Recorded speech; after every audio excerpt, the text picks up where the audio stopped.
I told myself I opened the door because it was freezing. But the truth is, I opened it because I knew who it was. And I needed him to see me. I used to love the sound of the kettle. That soft rumble before it clicks off. That hush of steam, like the house exhaling. It used to mean something good: tea, warmth, company. Now it just marks time. A signal that another hour has passed without anyone saying my name. My name is Karen. I'm 51. And this house is too quiet. My husband, Alan, was gone that week. Another work trip. He always makes a fuss when he packs. Shuffling around the bedroom, zipping and unzipping suitcases, asking if I've seen his navy tie like it's not always in the same drawer. And I pretend I don't mind.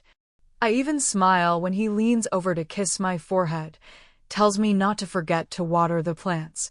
The truth is, I don't water the plants until the soil is bone dry. I watch them wither a little. Not because I want them to die, but because I need to feel necessary. Needed. The house felt different the moment the front door closed behind him. I could hear it, the hollow echo of space reclaiming itself. Outside, snow had started to fall. Soft at first, then steady. Heavy, like it meant to bury the world.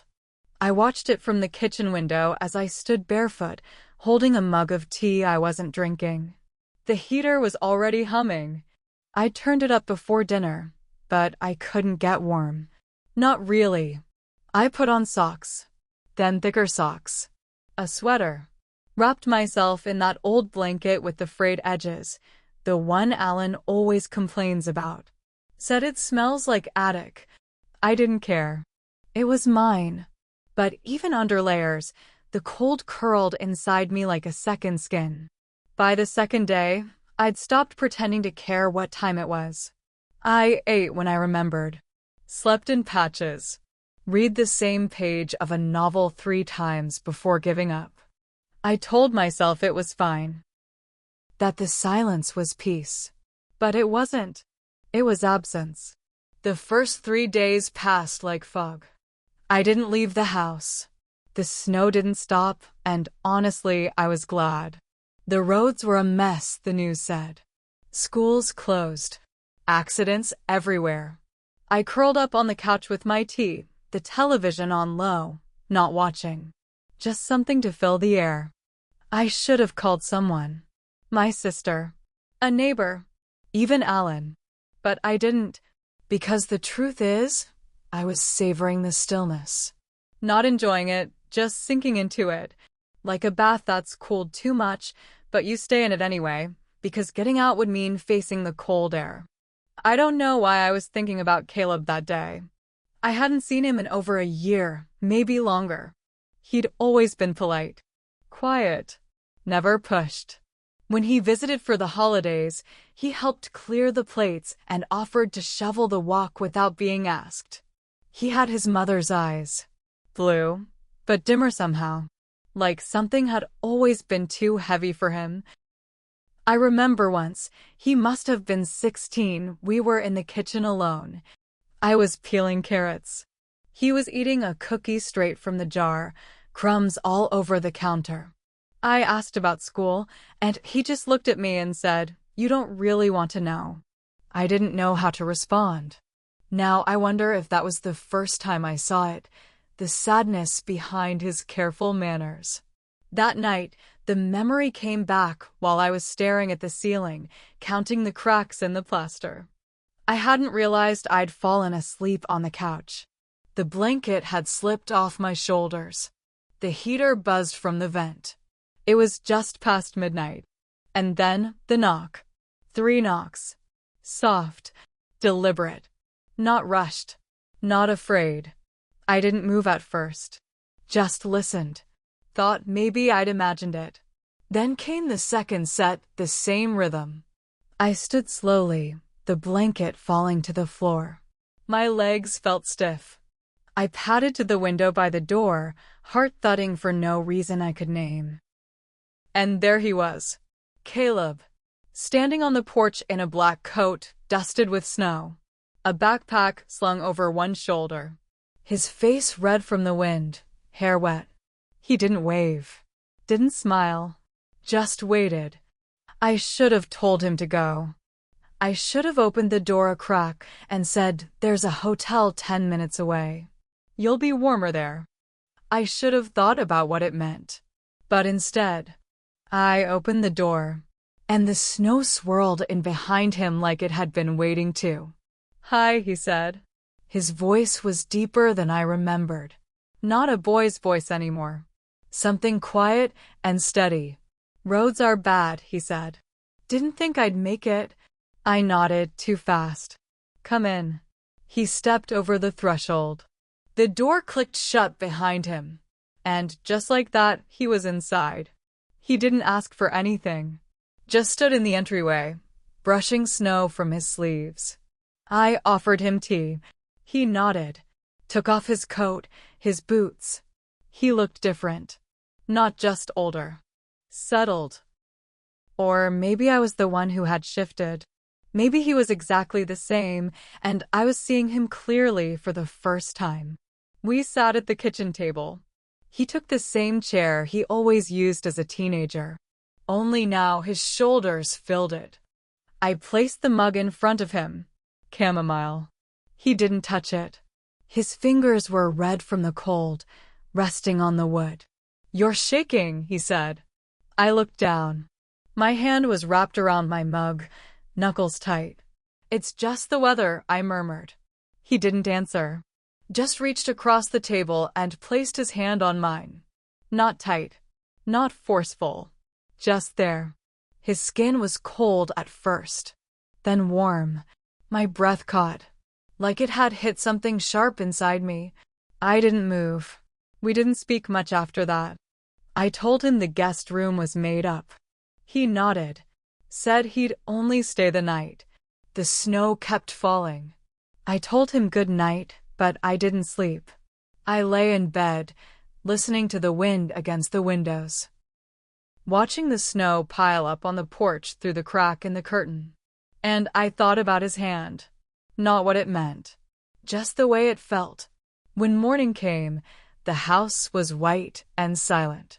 He made coffee, toasted bread, moved through the kitchen like he had always lived here. We didn't talk about the night before. He said thank you, kissed my cheek. His lips brushed my skin. Too long, too soft. And then he left. He didn't look back until he got to the car. Just once. And that look saw everything. Not what I did, but what I didn't stop. It's been days. The house is warm again. The heater works. The kettle hums. But I'm cold. Colder than I've ever been. Because I opened the door. And now, I can't get out. It came just past midnight. Soft. Deliberate. 3 knocks. Not rushed. Not afraid. I heard them again. The same rhythm.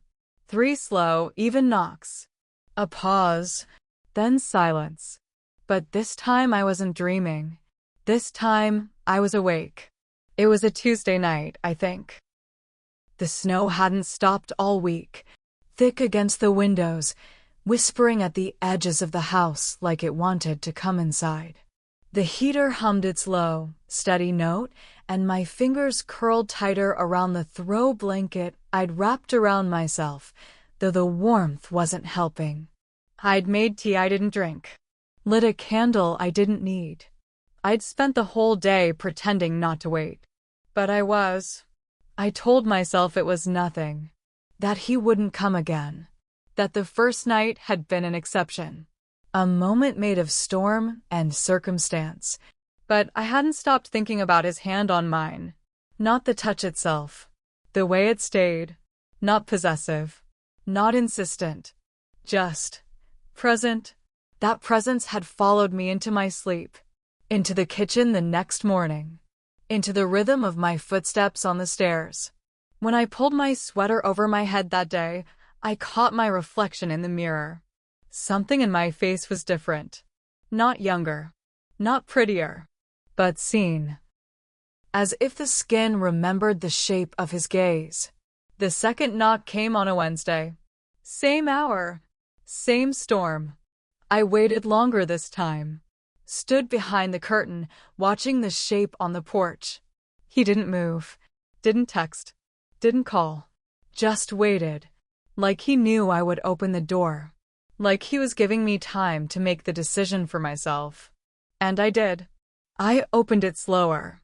But I opened it, and there he was again.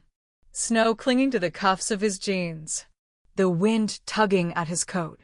His hair wet again. His eyes tired. He didn't smile. Sorry, he said. Was driving back from Lakeview. Roads were worse than I thought. He didn't ask to come in.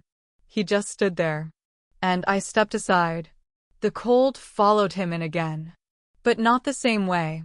This time, it felt like part of him. Like he carried it on purpose. I didn't ask why he was near Lakeview. Didn't ask why he was here again. I just said, "You know where the towels are." He nodded, took off his coat, his sweater.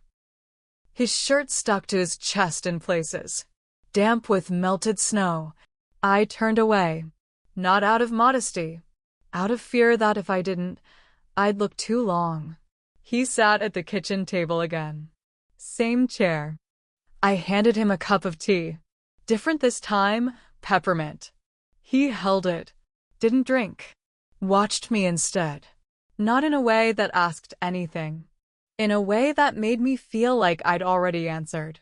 "You didn't sleep last night," he said. I raised an eyebrow. "How would you know?" "I saw the light on.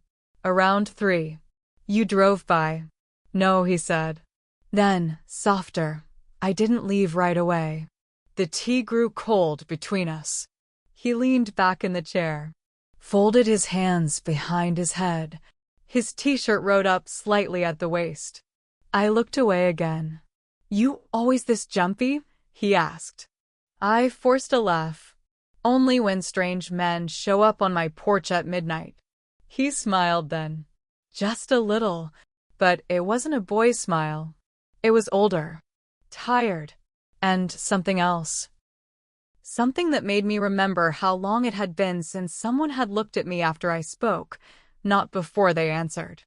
I sat across from him, crossed my legs under the table, felt the chill of the tile floor through my socks. "Why did you come back?" I asked. He didn't answer at first. He stared at his cup, then set it down carefully. When he finally spoke, it was quiet, like he was still deciding if he should say it at all. I didn't want it to feel like a mistake. My breath caught. I looked at my hands, at the fine lines between my knuckles, at the way I'd curled my fingers into a fist without realizing it. "It wasn't," I said. And it was the truth. He stayed until 2. No storm this time. No excuse. When he stood, he paused by the door. I didn't offer a reason for him to leave. Didn't ask him to stay. He looked at me, like he was about to speak, but didn't. That night, I didn't go to bed. I stood by the window, watching the porch, watching the spot where his boots had pressed into the snow. And I felt it again. Not heat, but the absence of cold. Like something inside me had shifted. Like the part of me I'd locked up for years was standing at the threshold, waiting. 2 days later, the knock came again. But this time, it wasn't late. It was early evening. Still light. Still snow. 3 knocks. Soft. Deliberate. I opened the door before the last one landed. He didn't speak. Just looked at me. Looked through me. Then stepped forward. Not into the house. Toward me. I didn't step back. Didn't speak. Didn't breathe. He raised a hand. Slowly. Brushed a strand of hair behind my ear. Let his fingers rest there for a moment longer than necessary. "I thought about you," he said. And I closed my eyes. Because that was the one thing I wasn't ready to admit. That I had too. All week. He didn't come in that night. He just looked at me. And I knew. We'd already stepped into something, and it wasn't about the storm anymore. That night I sat in the living room with the lights off, not hiding, just feeling. The space he'd left behind was different than the one he'd entered. My pulse didn't settle. My breath didn't even out. I kept waiting for the heater to shut off. It didn't, but I was still cold. Not because of winter, but because I couldn't stop remembering the heat behind his words, the certainty in his silence, the way I hadn't closed the door fast enough, because part of me hadn't wanted to. He sat at the kitchen table. Same chair he always used as a teenager. Only now he looked like someone else. I keep replaying it. The way he looked at me before he left. Not hungry. Not pleading. Just knowing. Like he saw something I hadn't meant to reveal. Like he'd found the thread and all he had to do was tug. I didn't stop him. That's what keeps circling. Not what he did. What I allowed. It was the fourth time. 4 evenings in 10 days. Each one shorter than the last. Each one quieter. But louder inside me. I'd started anticipating the knock. Moving differently through the day. Folding the laundry more carefully. Wearing the sweaters that fit me best. Lighting the candle in the hallway even though no one else ever noticed it. It wasn't for him, I told myself. It was for the space he occupied. The air, maybe? The possibility. This time he came earlier. Brought a bottle of wine. Said it was a leftover from a friend's party. We both knew that wasn't true. He handed it to me like an offering.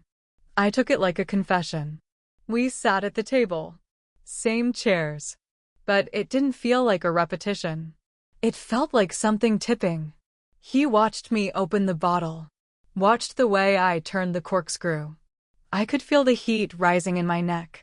Not embarrassment. Awareness. Of my hands, my mouth, the shape of my body under the sweater. I poured 2 glasses. He held his. Didn't drink. Just watched me again. And then he said it. You're shaking. Not a question. A statement. I looked down at the glass. My fingers trembled just slightly where they held the stem. Cold, I said. He didn't believe me. But he didn't push. The kitchen felt smaller. The air thicker. The heater hadn't clicked on, but I was warm. Uncomfortably so. Sweat pooled lightly at my lower back. I stood to adjust the window. Let in a breath of the night air. And he followed me. Not close. Not improper. Just enough to shift the atmosphere. You're different, he said behind me. I didn't turn around. What do you mean? Not how you look. Though that too. I felt the breath of his words against my neck. Not touching, but close enough that my skin responded. You carry yourself differently, he said. I turned then. Looked at him. And I said the truth without meaning to. I don't know who I am anymore. His eyes didn't flinch. He just nodded. Like he understood. And maybe he did. Maybe he was the only one who ever had. He sat back down. And so did I. But the room had changed. We'd crossed something. Not a line. A threshold. I felt it in the way my pulse stayed high. In the way I couldn't meet his eyes for too long. I poured more wine. He finally drank. 1 sip. Then 2. Then he said, "You're allowed to want more." I didn't respond. I didn't have to. My silence was full, and he read it. Later, when he stood to leave, I walked him to the door. It was colder outside now. The wind sharper. I wrapped my arms around myself, and without asking, he reached over, adjusted the edge of my scarf, his knuckles grazing the base of my throat. "I'll be back in town next week," he said. I nodded. "You want me to come by?" I should have said no, but I didn't say anything.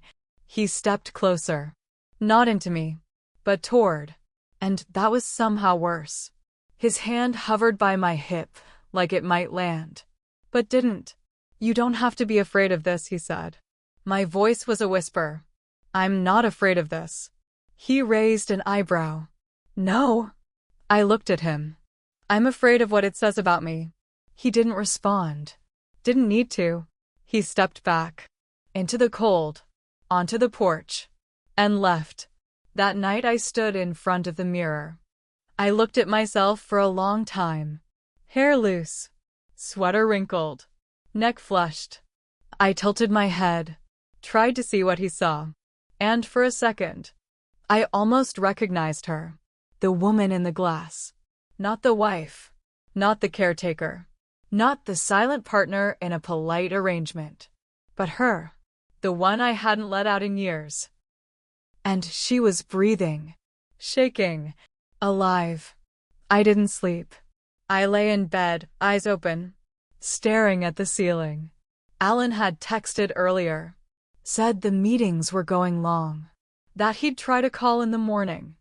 I didn't reply. Not out of guilt. But because I didn't know how to say. I can't be reached right now. Because something in me is being rewritten. I keep thinking of his hand. Not on me. But waiting. Still. Like a question I hadn't answered. Like a door I hadn't yet closed. And maybe I won't. Because the room got warmer. Not from the heater. But from the possibility. Of being seen. Of being known. Of being wanted. Without needing to be fixed. He said, I don't want to be your shadow. And I didn't answer. Because I didn't know if I was ready for light. He came back. Once more. The last time. We both knew it before the words were spoken. Maybe even before the door opened. I'd left it unlocked. Not as an invitation. But as a surrender. It was Sunday. Late afternoon. The snow had melted in patches, revealing dead grass and forgotten leaves. He texted, simply, I'll be nearby. If it's okay. I stared at the screen. Didn't respond. But I didn't lock the door. And that was answer enough. He didn't knock. He walked in quiet. The house didn't protest. No creaking floors. No startled heater. Just a soft shift in the air. I was at the kitchen table, reading a book I hadn't touched in weeks. He stood by the doorway. Hands in his coat pockets. Eyes steady. You look tired, he said. I didn't argue. He stepped forward. Sat across from me. Neither of us reached for the other. But everything inside me moved closer. I shouldn't keep coming here, he said. I nodded. He smiled, barely. That's not a protest. No. He exhaled. Looked down at his hands. Then up. Right into me. I don't want to be your shadow. That was the moment. Not dramatic. Not loud. But clear. He wasn't asking for more. He was asking if I even knew what I'd let him become. And I didn't. Not fully. Because I hadn't let myself name it. Hadn't dared admit how much I'd needed it. Not him, specifically. But this. The pull. The reflection. The flicker of a self I thought I'd buried too deep to reach. We didn't argue. There was no scene. Just a silence that didn't need translation. He stood. Brushed his knuckles along the edge of the table as he passed me. Not touching. But still leaving something behind. At the door, he paused. Waited.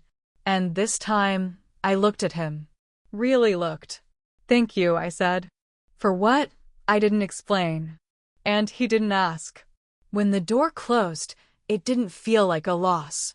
It felt like a page turning. Quiet. Slow. Irrevocable. That night, I made tea. Same way as always. But when the kettle clicked off, I didn't move right away. I just listened. To the silence. To the space I used to fill with distraction. And I realized. It didn't echo anymore. The next morning, Alan came home. He kissed my cheek. Set down his suitcase. Asked if I'd eaten. He looked tired. Not from the flight. From everything we'd never said aloud. We talked over breakfast. About the news. About his meetings. About a leak in the upstairs bathroom. It was normal. Safe. And I didn't hate it, but I didn't disappear into it either. Later, I stood in front of the mirror. Same reflection. Same lines. Same eyes. But I saw her. Not the woman who'd answered the door. The one who stayed standing after it closed. The one who didn't collapse. Who didn't run. The one who felt the heat rise in her body and didn't call it shame. I cleaned the guest room. Changed the sheets. Not because I expected him back, but because I needed to do it myself. With my hands. My choices. To own it. Not erase it. I started walking in the mornings. Before sunrise. The streets quiet. The air sharp. Sometimes I'd catch a porch light flicking off just as I passed. And I'd think of him. Not with longing. Not with regret. With recognition. He was a doorway. Not the storm that knocked it down. Just the hand that nudged it open. I didn't tell Alan everything. Not because I wanted to lie, but because the truth was no longer about betrayal. It was about return. And not to him. To me. We started talking more. Late at night. Hands brushing under the blankets. Not out of duty. Out of decision. He asked if I wanted to go away for the weekend. Just us. I said yes. And I meant it. But I kept the sweater. The one I wore that last night. Folded in the back of my drawer. Not as a secret. As a marker. A reminder of the moment I stepped into the fire. And didn't burn. I am not waiting anymore. Not watching the window. Not counting the cracks in the ceiling. Not swallowing the ache. I sit with it now. Warm it in my palms. Let it teach me how to breathe again. They say you can't go back. But they're wrong. You can. You just don't return the same. You carry it with you. The silence. The snow. The heat of someone seeing you when you'd forgotten how. And if you're lucky, you learn to see yourself. Even in the dark.